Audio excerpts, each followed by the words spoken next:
what you're running into before you get there. Just like I already know that down all 3 of these holes are a fair number of Drak. And it just so happens that knowing is being prepared, Yippee-ki-yay. and being prepared means coming with dynamite. So having taken most of them out, we can now search down the holes proper. This particular hole has something very important to us, and no, it is not just the atomic health, even though the atomic health is appreciated. It is the challenge for the next upgraded weapon. Now, this particular challenge is a bit odd in the fact that most of the challenges have actually been hidden in secrets. This one can actually be easily overlooked if you are only looking for challenges in the secrets.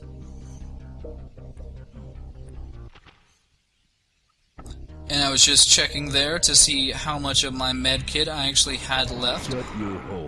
I wasn't actually sure if I really needed to come down here and get this other med kit, but I figure I might as well top it off since I actually ended up accidentally using it Come in handy.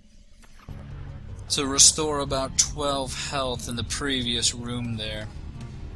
And sometimes in my unheated impetus, I will sometimes click through items before I actually mean to use them, and in the case of a med kit, that's not always a problem, but it can be randomly.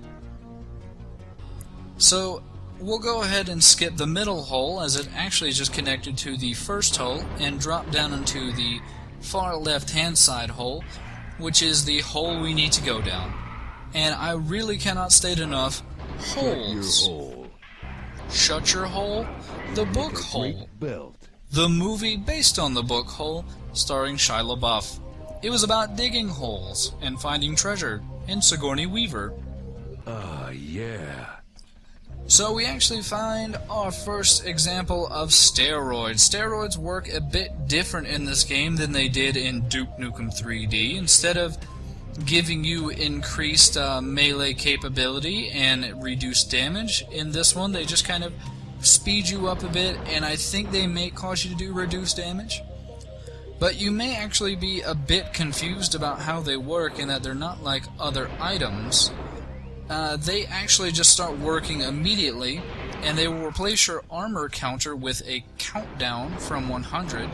So I think in the end they last maybe at most a minute 40, a minute 30. Even though I don't think each tick is a solid second, I think it may actually be more than a second, but I don't have my stopwatch nearby. So this last crystal may be a bit hard to find, mostly due to the fact that it's hidden behind this garbage can.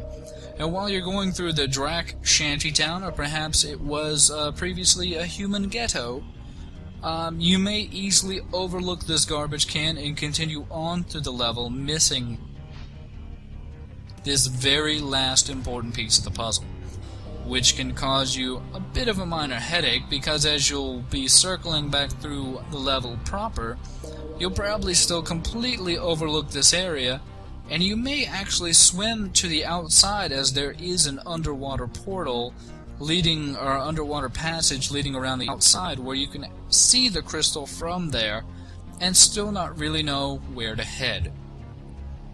Thankfully, though, as your avid tour guide here, I obviously will try my best to show you the best and easiest way through the levels, even if you may never play this wonderful piece of gaming history. Damn, it's hotter than hell in here.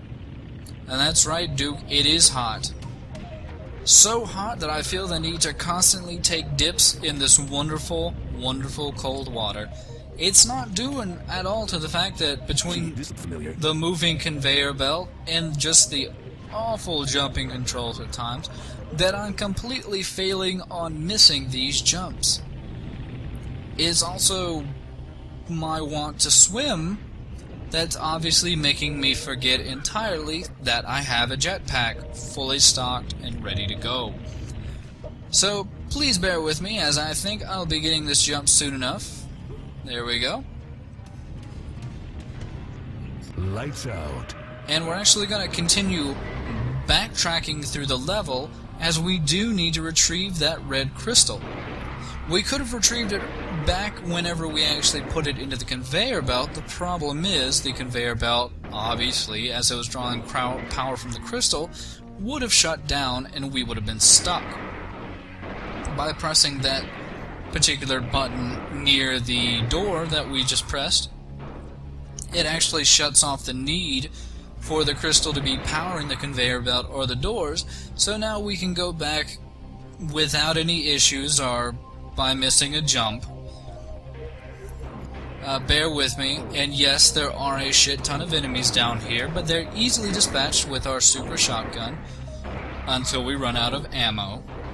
Because as I'm sure you saw in that previous hallway, there was about 10 Drac just kind of chillaxing.